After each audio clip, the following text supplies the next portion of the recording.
নমস্কাৰ। শিক্ষামন্ত্ৰী ৰণোজ পেগু ডাঙৰীয়াই বিভিন্ন নিযুক্তি সম্পৰ্কে আৰু লগতে শিক্ষক আৰু কৰ্মচাৰীসকলৰ সমস্যা সম্পৰ্কে বিভিন্ন দলৰ প্ৰতিনিধিসকলৰ সৈতে অলপতে এক আলোচনাত মিলিত হয়। এই আলোচনাখনত শিক্ষকসকলৰ নিযুক্তিৰ লগতে বিভিন্ন সমস্যা শিক্ষকসকলৰ আৰু অন্যান্য কৰ্মচাৰীসকলৰ বিষয়েও আলোচনাত যথেষ্ট স্থান পায়। শিক্ষামন্ত্ৰী ৰণোজ পেগু ডাঙৰীয়াৰ টুইটাৰ হেণ্ডেলত আজি এই কথা তেওঁ প্ৰকাশ কৰে।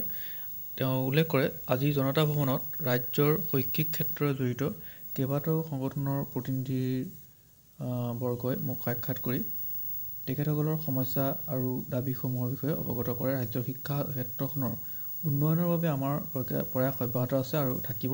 এনে ক্ষেত্ৰত সংগঠনসমূহৰ দ্বাৰা উত্থাপিত বিষয়সমূহ আমি পৰ্যালোচনা মৰ্মে সমাধানৰ প্ৰয়াস ৰাখিম।